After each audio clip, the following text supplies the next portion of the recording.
Hello, welcome to Crucial Conversations done by the Nashville Chapter of the National Association of Black Journalists. I'm Sandra Long Weaver. I am a founder of the National Organization of Black Journalists. And today our crucial conversation is with two people from the Tennessee State Museum. We have with us Daria Smith and Miranda Fraley-Rhodes. Hello. Hi. And welcome. We want to talk today about the exhibit that's called Ratified with the exclamation point, Tennessee Women and the Right to Vote. And the exhibit has been open now for about a month or so. Is that right? Yes. Okay. And I wanted to talk a little bit about what went into the exhibit. And I know a good part of the exhibit also focuses on Black women suffragists. But I wanted to start with you, Miranda, and have you talk a little bit about the research that went into pulling the narrative together for the exhibit. And then Daria designed the exhibit. So I want to talk to you about how all of that comes together as well. But Miranda, tell me when did you start researching what you needed to pull together for the exhibit, and how did it all come together? Sure. Well, several years of research really went into this exhibit, and we were so fortunate to have a wonderful board of scholars from throughout the state to work with us on this exhibit, and their advice was so helpful. Exhibits are very much a group project, and we so appreciated everyone within the museum who contributed, and all of our partners from universities and other historical agencies.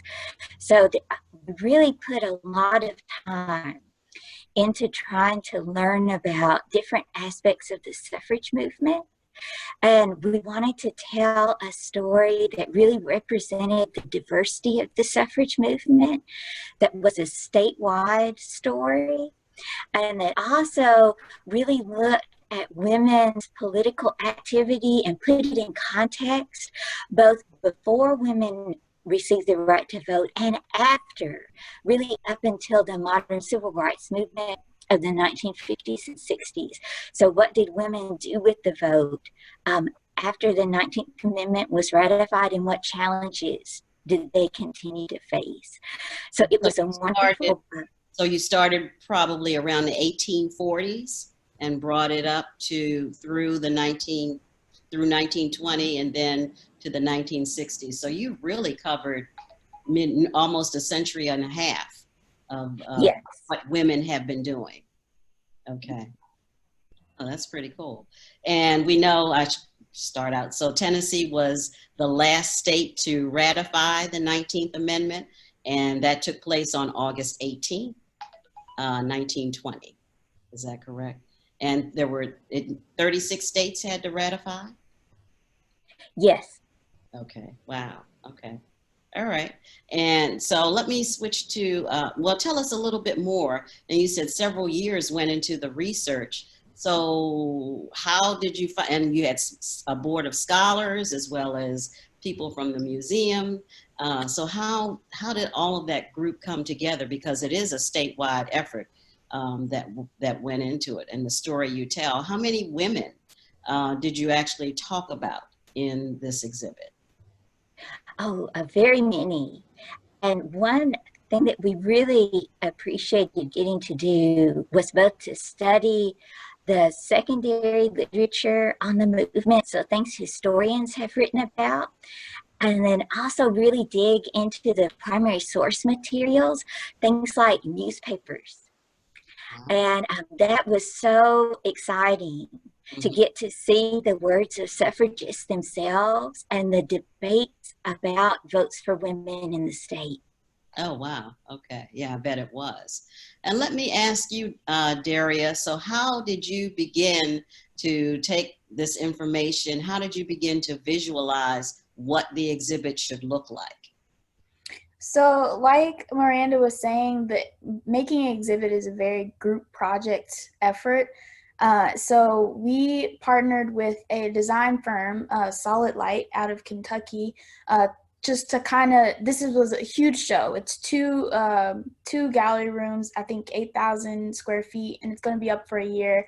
I'm the only graphic designer on our team, so it was like really burdened. It was kind of scary. So we brought another design team on to the team, our museum team, and we kind of worked together with Miranda, with education, with communication, just trying to brainstorm how everybody takes in the information of suffrage and how we can reinterpret that into the space.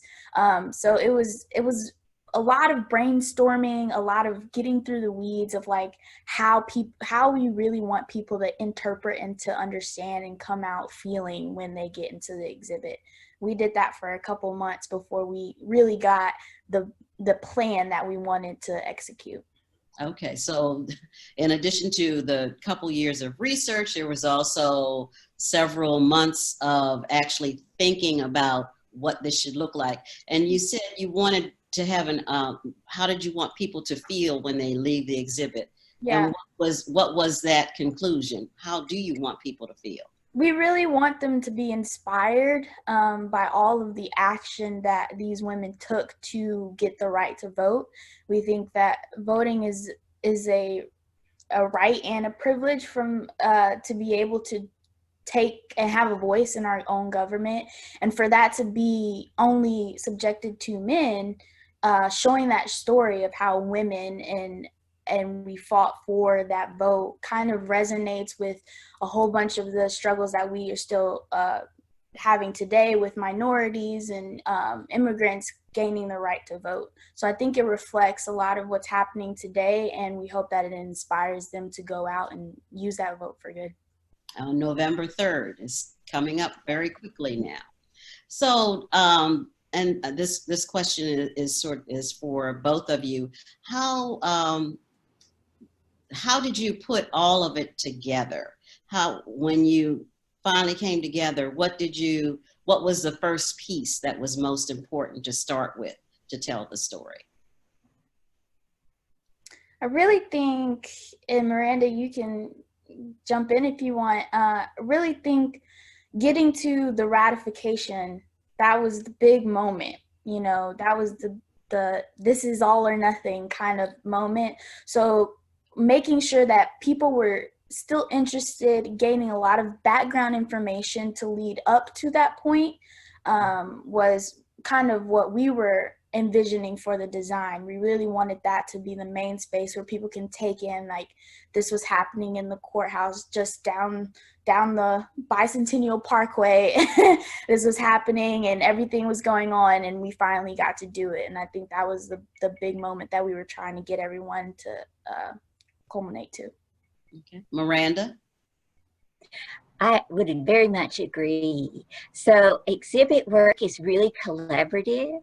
Mm-hmm. And to me, the part of the process that is so productive, and when you really feel like, oh, we're making great progress, is when everyone really starts working together to figure out how physically the exhibit is going to work in the space.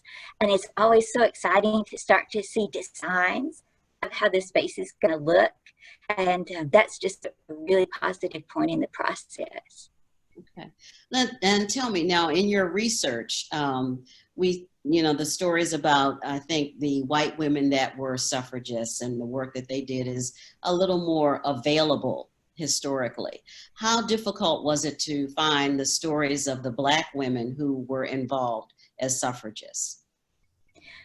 It was very important to us to include the stories of African American women really throughout the whole exhibit, because that is such an important part of the story. You really cannot understand the suffrage movement without understanding African American women's roles within the movement and the challenges that they faced.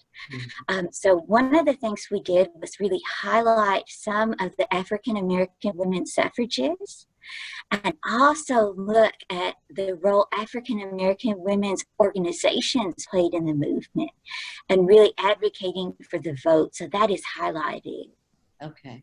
So what were some of the African American women's organizations? They may not exist today. That's why I'm asking that question. Sure. The Women's Christian Temperance Union, that was an organization that was very much affected by the racial segregation of its time, but it did include both an African American Tennessee organization and a white women's Tennessee organization. And for example, we look at Virginia Broughton, who was a distinguished graduate of Fisk University. She was a leader in that group. We also explored the stories of nationally prominent African American suffragists with connections to Tennessee, like Ida B. Wells Barnett and Mary Church Terrell. Right.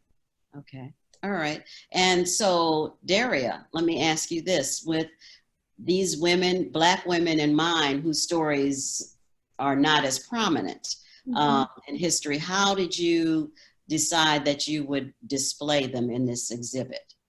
What was in your thinking?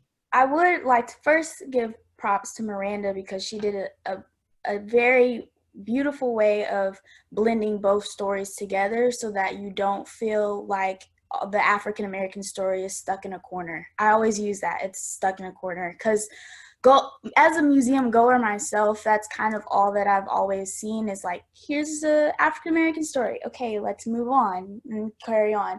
And she did a wonderful job of including the African American story throughout every step of the way so that we can continue to see the side by side action that's going on, the struggle that African Americans are having, white women are having, and both of them are having at the same time to fight for the vote. So that was very helpful in the design process because we were able to take different stories from both white women and African American women and display them in a big way. One of the major ways we did that was to make sure that there was a presence of women themselves, because a lot of the artifacts, they're really cool. They're costumes we have to give a presence of a woman standing there, but there's a lot of portraits as well. And so what we did with those portraits was we blew up the portraits from floor to ceiling of the walls. And we made them really, really big just to give a presence to those women as well. And I really love it because Miranda had these highlighted figures of African American women, we were able to take their images and blow them up the same way we would do with white women. And when you first walk into the exhibit, that's one of the first stories you see is the story of Hannah Watkins. She's an African American. She was a former slave, I believe, and she is the first story you see, which is a different lens than what most other suffrage shows show. Like when you think of suffrage, you think of white women in white dresses and sashes. That's all you think. So having primarily because of parade, I think. Yes. And so having a former slave Black woman being the face that you first see when you walk in of a suffrage movement, it's kind of jarring, but in a good way. It's like we're giving you a new perspective and stories you've never heard before. And that was the whole point, because suffrage has been around for 100 years now. We have a lot of stories, but Tennessee has unique stories in itself to tell. Oh, great stories to tell. And that is very different to see the face of a Black woman representing the suffragist movement. So Miranda, how did you find the information on Hannah Watkins? Well, it was really exciting discovery. So I first learned about her story and doing some research on the Library of Congress's website. I was looking for images for Tennessee, and I had done this really broad search, and I was looking through literally thousands of images, right, trying to find some that would be really appropriate. And that's when hers first came up, and she has a marvelous story, and it was so much a privilege to get to learn more about the stories of individual women in Tennessee. And one experience I've had from doing the research from this exhibit is basically there's so much more to learn. And we really hope that our visitors will be encouraged to go out and look for their own suffrage stories and to look in those primary sources in newspapers to really try to find more women's voices, because the exhibit is just the beginning, right? There's so much more out there to learn. Okay. And the exhibit is available through next July or August, July 2021, or how long will it be available to the public? Currently, the closing date is through March 2021. Through March 2021. And the museum is open to the public now. And we're in the pandemic, so I know wear your mask when you come to the museum. But I also wanted to ask, is there anything else, Daria, you'd like to add that we haven't touched on? No, I think I was incorrect. Is her name Hannah Richards or Watkins? Is it Watkins? Richards. Richards. Okay, her name was Hannah Richards. I apologize for that. We also highlight Hannah Watkins in the exhibit. She was a formerly enslaved woman. Her husband fought as a Union soldier in the Civil War, and after his death, she received a pension from the federal government. So we also, it's a little confusing because they're two Hannahs. They're both Hannahs. I see. And I think they're both in the beginning of the exhibit. So I got them confused. I see. Okay. But they're both African American women whose stories are highlighted in the exhibit. So it's great. Okay. So sounds like there's much to learn, and it sounds like you were able to include African American women. So it is an American story, not just an African American, not just a white woman's story, but an American story, an important part of our history as women, and gaining the right to vote, and what happened afterward, because Black women did not gain that right in 1920. The Black women helped them with the organizational skills and to get it done, but they did not receive the vote. So is that part of the exhibit story as well? Yes, we look at the many challenges faced by African American women.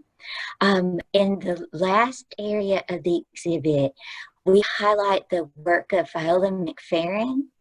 She was an activist in West Tennessee, and she was involved in the voter rights protests in Fayette County and in helping with Tent City and also school desegregation in West Tennessee.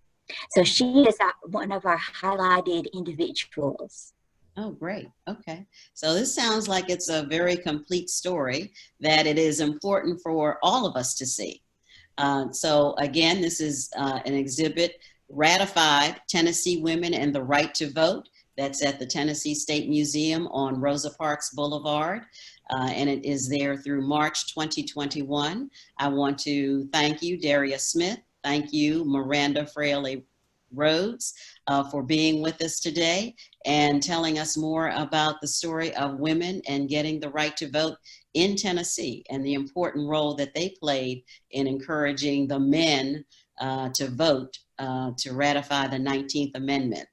And I want to thank you for joining us today on Crucial Conversations. Our producer today is Kenesha Roan, who is the president of the Nashville Chapter of the National Association of Black Journalists. And we'll see you the next time.